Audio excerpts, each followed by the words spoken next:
பாஜக அப்படி ஒரு கால் எடுக்கிறதுக்கு கூட துணிய மாட்டாங்க, சீமான் அவர்களை சிஎம் ஆக்கிறதுக்கு கூட யோசிக்க மாட்டாங்க, அப்படி ஒரு யோசனையும் அமித்ஷா அவர்களுக்கு இருக்கும் அப்படின்ற மாதிரி சொன்னீங்க. இப்ப நயனார் நாகேந்திரன் அவர்கள் கூட்டணிக்கு நீங்க வாங்க தம்பி அப்படின்ற மாதிரி கூப்பிட்டே இருக்காரு. எதை நோக்கி சார் போகுது? பாஜக எடப்பாடி கூட கூட்டணி வச்சுட்டாங்க. காரணம் 19.4% வாக்குகளை பாஜக எதிர்ப்பு வாக்குங்கிற புள்ளியில இருந்து மாற்றி பாஜக ஆதரவு வாக்குகள் மோடி ஆதரவு வாக்குகளாட்டு அமித்ஷா அதை திருப்பிட்டாரு. இதை மோடியும் இதை என்டால்ஸ் பண்றாரு. இந்த கூட்டணி உறுதிப்பட்டுட்டு, ஆனா சீட்டு பேரம் இருக்கு. அந்த சீட்டு பேரத்துக்கு சீமான பயன்படுத்தணும்னு ஆடிட்டர் குருமூர்த்தி சொல்றார், அண்ணாமலை சொல்றார். பாராளுமன்றம் வேற, அசம்பிளி வேற தான். ஆனா அதிமுக ஆட்சி ஏரியில புதுச்சேரியில நாம் தமிழர் சீமானோட ஏன் அதிமுக குறைவான வாக்கெடுத்து? அப்ப எடப்பாடி பழனிசாமி தலைமையில அதிமுக பலகீனப்பட்டிருக்கு. சீமான் 3வது வரும்போது ஏன் அதிமுக 4வது போனோம்? சீமான் என்ன பிரைம் மினிஸ்டர் கேண்டிடேட் வச்சா ஃபைட் பண்ணாரு? செங்கோட்டையனுக்குலாம் இது தெரியும். 89ல நடந்தது வெறும் பாராளுமன்ற தேர்தல் மட்டும்தான் நடந்தது. ஐயா மூப்பனார் பவர் பாலிடிக்ஸ் பண்ணி ஜெயலலிதாவை 11 எம்பி சீட்டுக்கு சரண்டர் பண்ண வச்சார். 29 சீட்டு ஐயா மூப்பனார் காங்கிரஸுக்கு வாங்கி கொடுத்தார். மாநில தலைவரா இருந்தது வாழப்பாடி ராமமூர்த்தி. நான் பவர் பாலிடிக்ஸ் பண்ணி ஜெயலலிதாவை 11 சீட்டுக்கு மைனர் பார்ட்னர் ஆக்குனது ஐயா மூப்பனார். வரலாறு. அதே வழியில தான் இன்னைக்கு மூப்பனார் ஆட்டு தமிழக பாஜகவுக்குள்ள தொண்டர்களின் தலைவராட்டு, நம்பர் 1 லீடர் ஆட்டு, பிரசிடென்ட் தமிழிசை, பொன்னாரு, எல்முருகன் போன்ற பிரசிடென்ட்கள் வரலாம். லீடரா நிற்கிறாரு அண்ணாமலை. எஃப்டி பாலிடிக்ஸ் நேயர்களுக்கு வணக்கம். நம்ம கூட மூத்த அரசியல் திறனாய்வாளர் ரவீந்திரன் துரைசாமி சார் இருக்காரு. சார் வணக்கம். வணக்கம் கோகுல் சார். சீமான் அவர்கள் அதாவது அமித்ஷா அதிமுகவோட ஒரு கூட்டணி அமைச்சிட்டு போனாலும் பட் சீமான் அவர்களை நோக்கி நிறைய இது வருதே சார். அதாவது அமித்ஷா அவர்கள் நினைச்சா சீமான் அவர்களை முதலமைச்சர் ஆக்கலாம். நீங்க கூட முன்னாடி சொன்னீங்க, நம்ம ஒரு 3-4 மாதங்களுக்கு முன்னாடி பாஜக அப்படி ஒரு கால் எடுக்கிறதுக்கு கூட துணிய மாட்டாங்க, சீமான் அவர்களை சிஎம் ஆக்கிறதுக்கு கூட யோசிக்க மாட்டாங்க, அப்படி ஒரு யோசனையும் அமித்ஷா அவர்களுக்கு இருக்கும் அப்படின்ற மாதிரி சொன்னீங்க.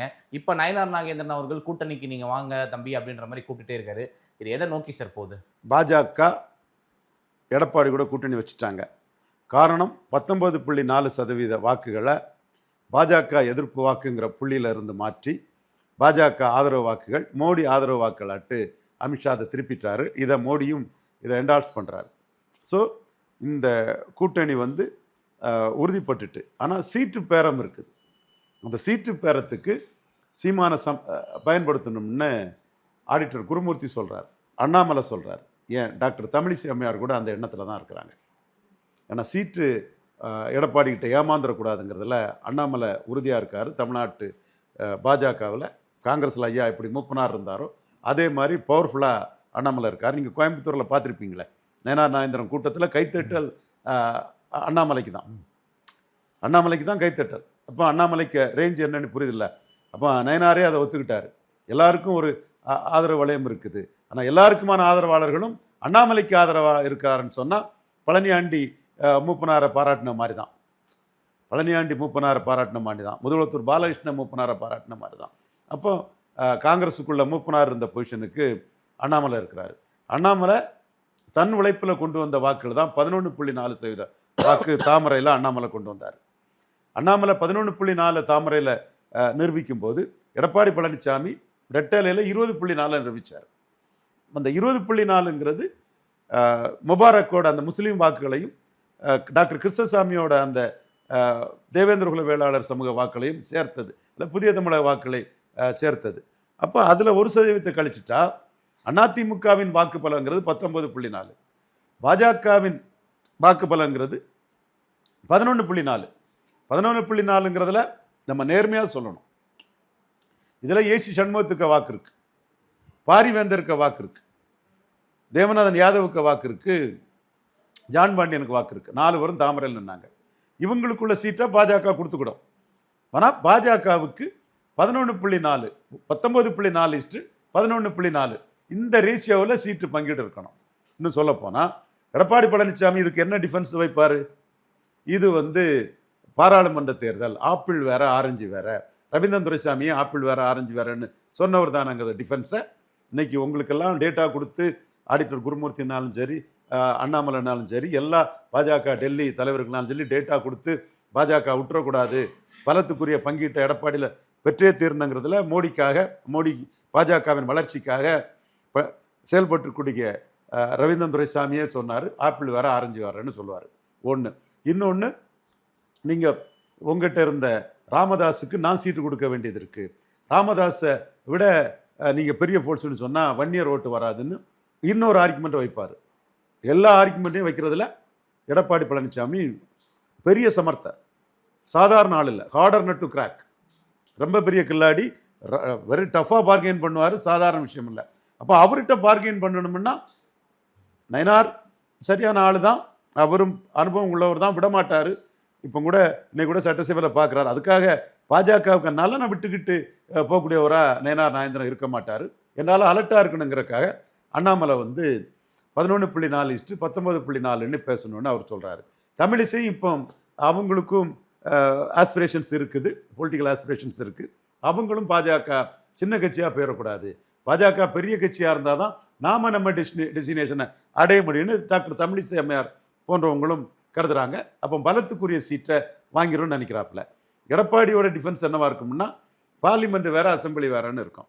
ஆனால் இதில் அண்ணாமலை தெளிவாக தலைமைக்கு சொல்ல வேண்டிய விஷயம், தமிழிசை சொல்ல வேண்டிய விஷயம், இவங்க இப்படி இருக்காங்கன்னு இவங்களை காட்டி இதை நாம் செயல்படுத்தலைன்னா என்ன குறை சொல்லிடுவாங்க, நான் எடப்பாடி கிட்ட இதாயிட்டேன்னு என்ன அவமானமாக பேசிடுவாங்கன்னு மாநில தலைவராக இருக்கக்கூடிய நயினார் நாகேந்திரனும் அதை தெளிவாக நின்று செயல்படுத்த வேண்டிய விஷயம் என்னென்னா, பாராளுமன்றம் வேற அசம்பிளி வேற தான்.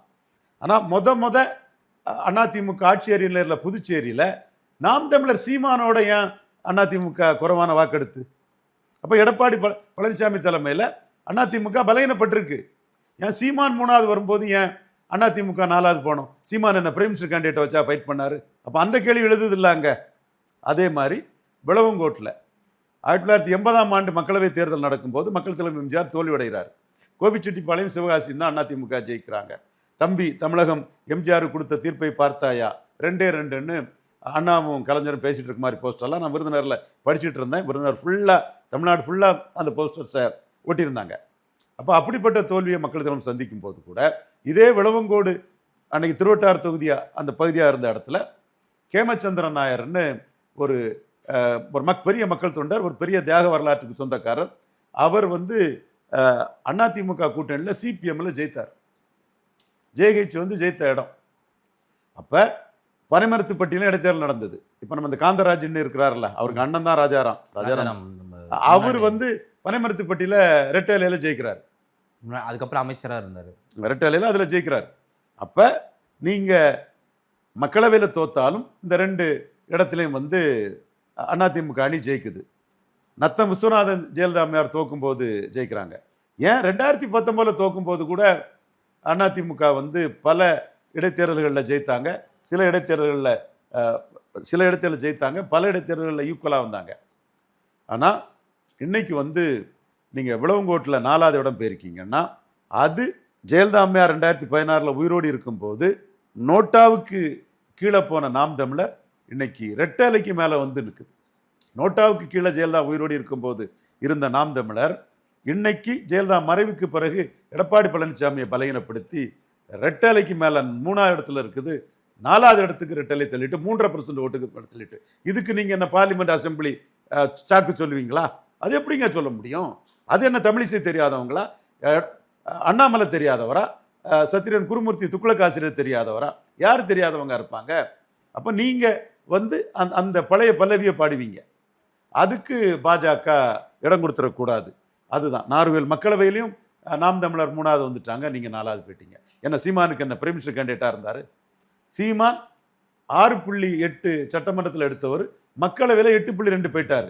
நீங்கள் சட்டமன்றத்தில் 33 எடுத்தவங்க மக்களவையில் 20.4க்கு போயிட்டீங்க. அப்போ சீமானுக்கு ஒரு நீதி, உங்களுக்கு ஒரு நீதியா? சீமான் என்ன பிரைம் மினிஸ்டர் கேண்டிடேட்டை வச்சா சட்டமன்ற ஓட்டோட கூட போயிட்டாரு 1.5%. நீங்கள் என்ன பிரைம் மினிஸ்டர் கேண்டிடேட் இல்லாதனால போயிட்டீங்களா? அப்போ சீமானையும் எடப்பாடியும் ஒப்பிட்டு பார்த்தா இந்த சட்டமன்றம் பாராளுமன்றம் இந்த சாக்கு போக்கு, இந்த நுண்டி குதிரைக்கு சறுக்குன சாக்கு, இந்த இருட்டை கொண்டு ஓட்டை அடிக்கக்கூடிய கதையெல்லாம் நடக்காது.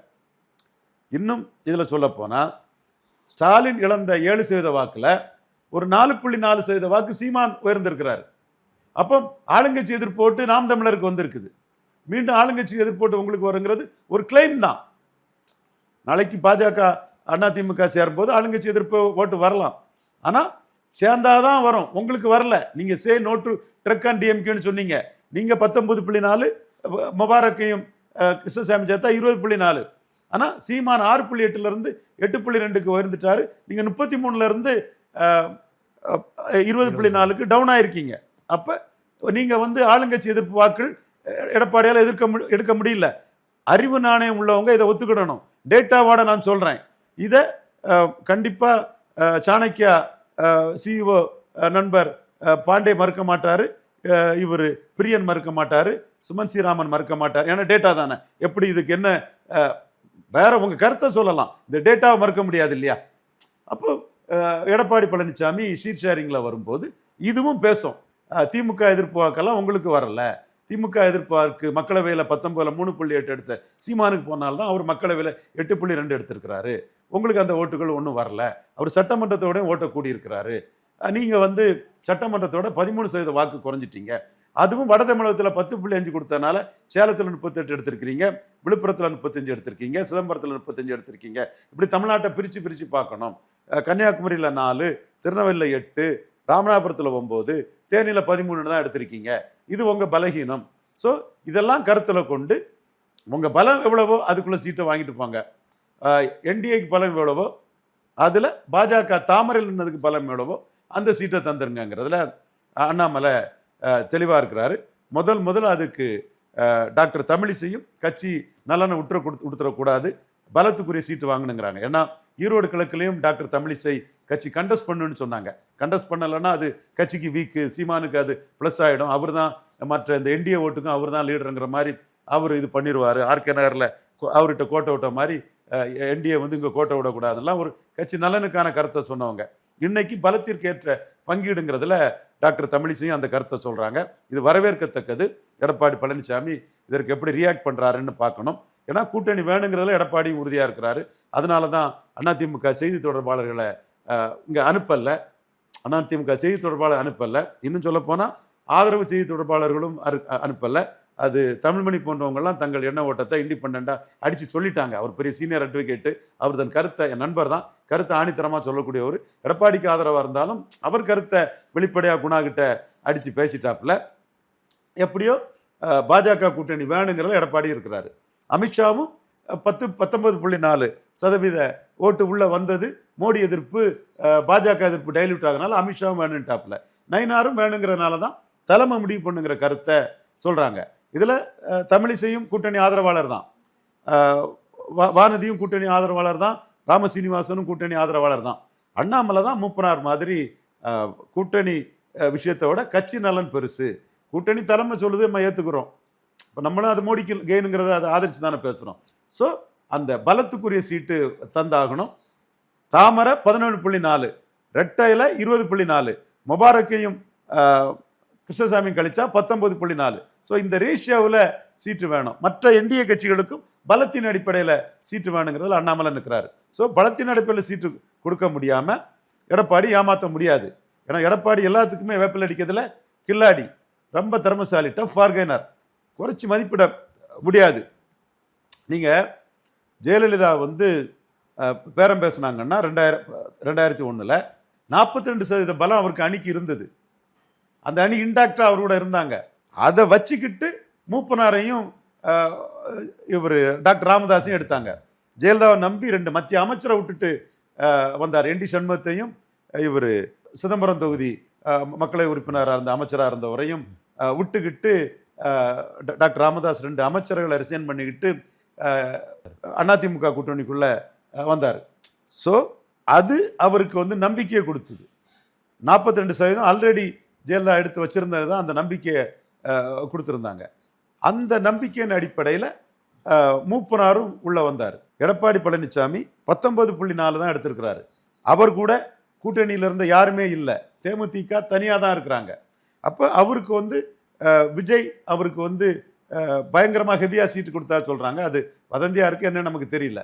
அப்போ அவருக்கு யாரும் இல்லாத சூழ்நிலையில் பாஜகவுக்கு வராரு. இதுதான் பாஜக வந்து கண்டிஷன் எதுவும் போட முடியாமல் அவராக உள்ள வராரு. இதுதான் பாஜக வந்து அவரை ஒரே கிடிக்குப்பிடியாக பிடிச்சி பலத்தின் அடிப்படையில் பங்கீடு வாங்க வேண்டிய இடம்.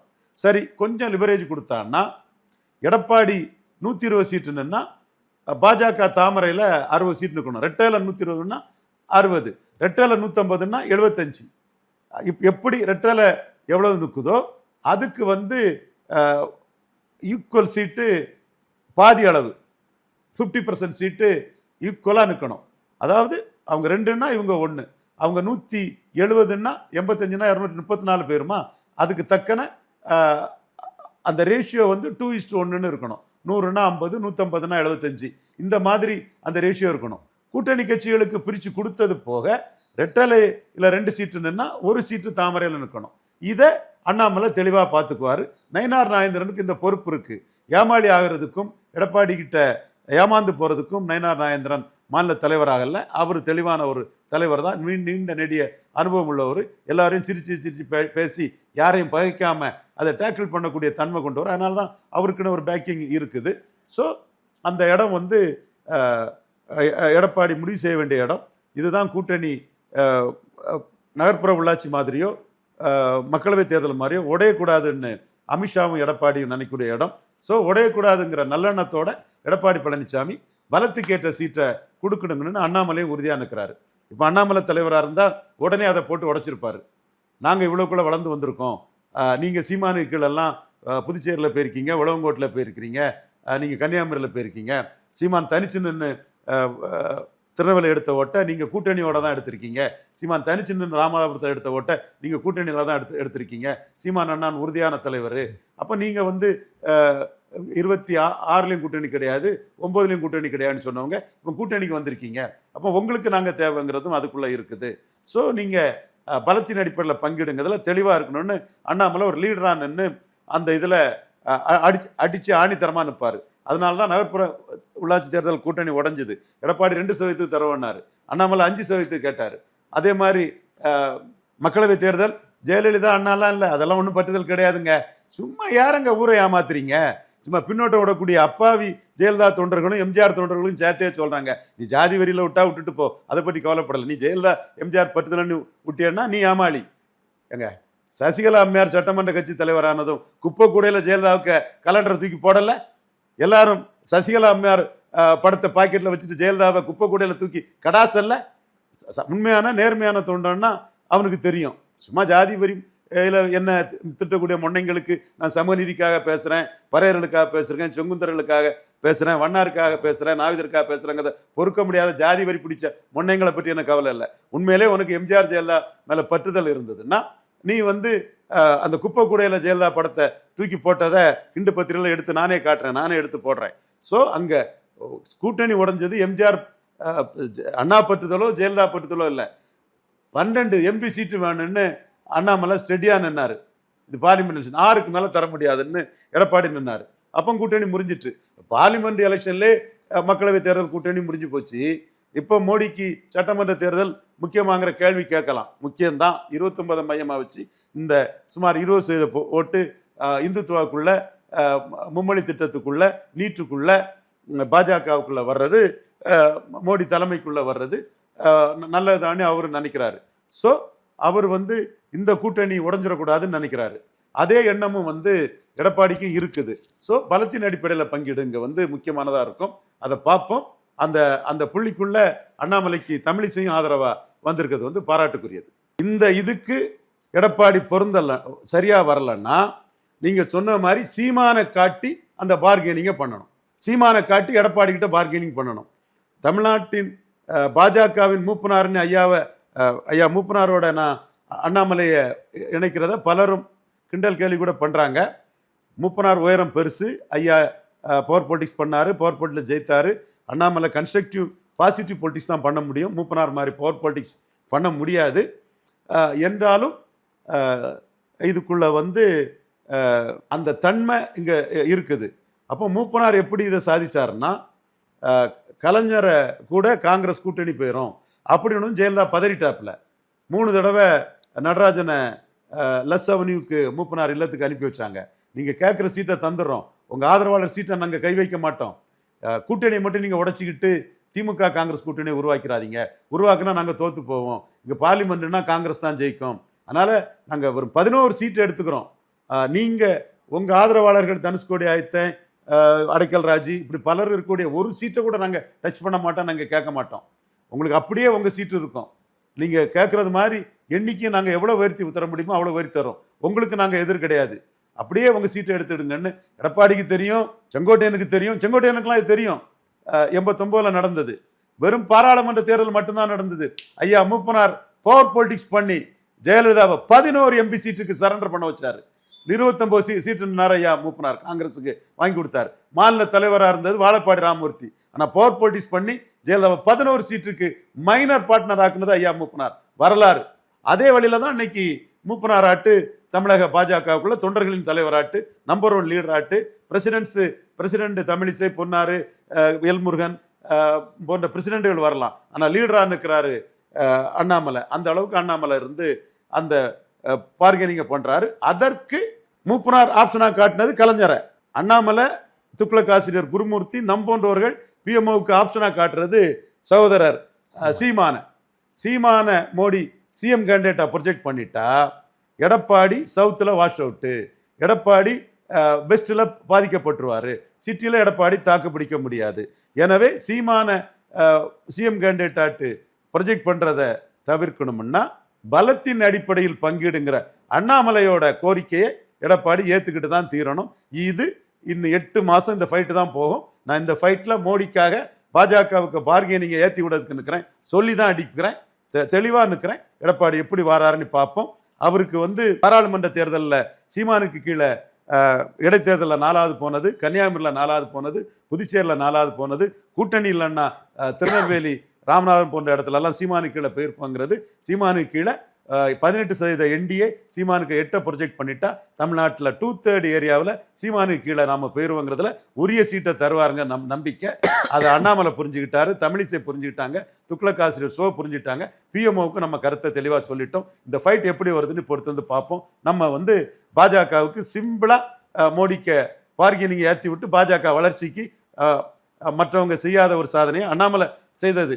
மற்றபடி நம்ம நாலேஜ் ஒர்க்லையும் அறிவிலையும் மோடிக்கு அந்த சாதனை செய்து கொடுத்துட்டு இருக்கோம். இந்த வம்சிங்கிற ஒரு தம்பி அரசியல் அறிவுள்ளவங்களுக்கு இது தெரியும்னு போட்டு ஒரு ட்விட்டை போட்டு டெல்லிக்கு அனுப்பி விட்டுட்டான், எல்லாத்துக்கும் தெரியப்படுத்திட்டான். பொறுத்திருந்து பார்ப்போம். எடப்பாடிக்கும் பாஜக கூட்டணி தேவைங்கிறனால உரிய சீட்டை, பலத்துக்குரிய சீட்டை தருவாருன்னு உறுதியாக நம்புறேன். அதுக்கு பார்கெனிங்காக காட்டுறது தம்பி சீமான பார்கெனிங் பவராக காட்டுறோம். எப்படி கலைஞரை பார்கெனிங் பவராக காட்டி ஜெயலலிதாவை காங்கிரஸுக்கு 29, ஜெயலலிதாவுக்கு 11 காட்டின மாதிரி சீமான பார்கெனிங் பவராக காட்டி அண்ணாமலை தெளிவாக பலத்துக்குரிய சீட்டை அடைஞ்சிருவார்னு உறுதியாக நம்புறேன். சார் ரொம்ப நன்றி சார். நிறைய விஷயங்களை பேசியிருக்கீங்க சார். மக்கள் என்ன சொல்கிறாங்கன்னு பார்ப்போம் சார்.